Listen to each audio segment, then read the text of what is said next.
بسم الله الرحمن الرحيم الحمد لله رب العالمين والصلاة والسلام على رسول الله وعلى آله وصحبه وسلم تسليما كثيرا السلام عليكم ورحمة الله وبركاته walaalayaal waxaynu ku jirnay bishii barakaysnayd waxaanu soo gaarnay tobankii u dambeysay ayaanu bilowgoodii maraynaa tobankii u dambeysay bisha ramadaan ayaynu bilaabaynaa insha allahu tacaala tobanka bisha u dambeysa nabigu sala allahu alayh waali wasalam fadaail dheeraad ayuu u tilmaamay acmaal badanna nabigu sal lla alay slam uu qaban jiray tobankan beri waa fadli badan bay leeyihin fadaaishay leeyihin waxaa kamid ah ilaahay subxaanahu wa tacaala wuxuu ku daray oo tobanka kamid ah hamiin la yihahdo laylat alqadr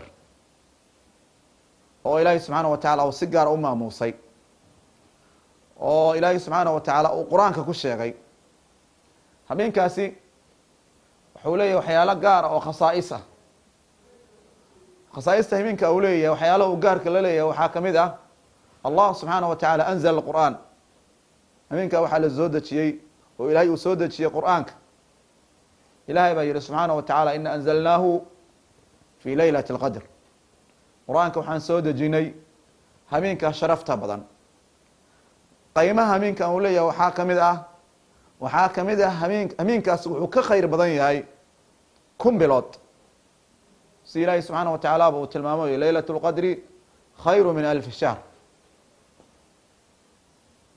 habeenkii laylatulqadriga wuxuu ka khayr badan yahay kun bilood oo markay dadka wax xisaabiya ay xisaabiyeen ay ku tilmaameen 80 dhowr sano inay gaarayso habeenkaasi waxaa soo degta malaa'igta ayaa soo degta waa habeen nabadgelyo waa habeen ilaahay subxaanahu wa tacaala qofkii istaaga oo ilaahay barya isagoo alla rumaysan ilaahay subxaanahu wa tacaala uu dhaafayo dembigiisi hore si nabigu sal allahu alيh ali wasalam noo tilmaamay man qaama laylat اlqadri imaana واxtisaaban gufira lahu ma taqadama min denbi qofkii istaaga isagoo ilaahay baryaya habeenkii laylat lqadriga ah waxaa ilaahay subxaanaه wa tacaala uu dhaafaa dembigiisa hore nabigu salى اllahu alيh alih wasalam habeenkan iyo baadigoobkiisa waa inagala dardaarmay wuxuu ummadda faray in habeenka laga raadiyo tobanka u dambeysha bisha ramadaan gaar ahaan nabigu sal allahu alيh ali wasalam wuxuu yihi ha laga raadiyo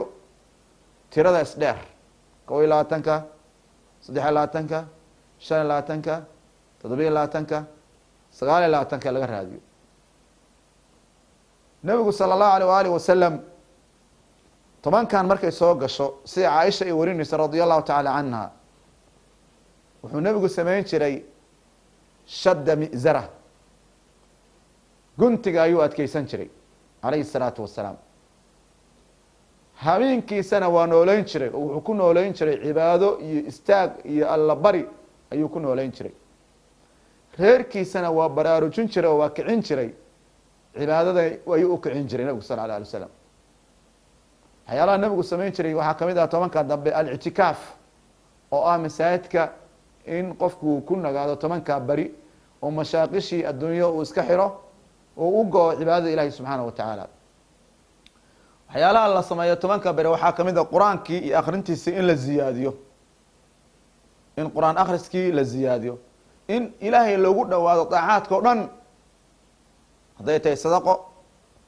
hadday tahay qur-aan akhris hadday tahay qiyaamu leyl hadday tahay duco hadday tahay allahuma salli ala nabina muxamed tasbiix iyo dikri wax kastoo ilaahay loogu dhawaado ayaa khayr ka leh habeenka asaga ah oo alla uu tilmaamayo inuu ka khayr badan yahay alfa sanatin alfa shuhuur kun bilood inuu ka khayr badan yahay marka waxaynu u baahannahay inaynu ka faa'idaysano tobanka beri oo bilowga ah qofkii 20kii hore soo dadaalay inuu khayr ziyaadsado kii 20kii hore gaabiyey oo ma garanaysaa say ahayd oo naga faa'iidaysanna waa inuu tobankan uu ka faa'iidaysto oo uu ma garanaysaa juhuuddiisa laalaabo oo khayrka iyo ma garanaysaa qurubaadka ilaahay loogu dhawaanayo uu tobankan beri ma garanaysaa uu la yimaado waxyaalaha nabigu sala allahu alيh ali wasalam qaban jiray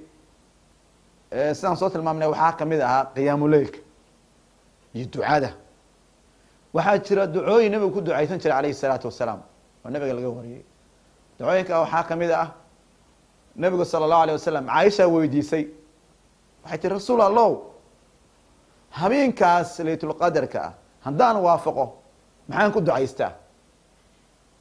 markaasuu nabigu sal الlahu alيه ali wasalam wuxuu yihi waxaad tidhaahdaa allahuma inaka cafuwun tuxib اlcafwa faacfu cani. ilaah waxaad tahay cafis badane, cafintana waa jeceshahay ee cafi. macnaha ducada intaas waay. caaisha radi allahu taala canha nabiga weydiisay haddii hameenka ilaahay waafajiyo waxay ku ducaysato ay tiraahdo. markaasuu nabigu sal lay slam waxaad tiraahdaa allahuma inaka cafuwun tuxib alcafwa faacfu cani.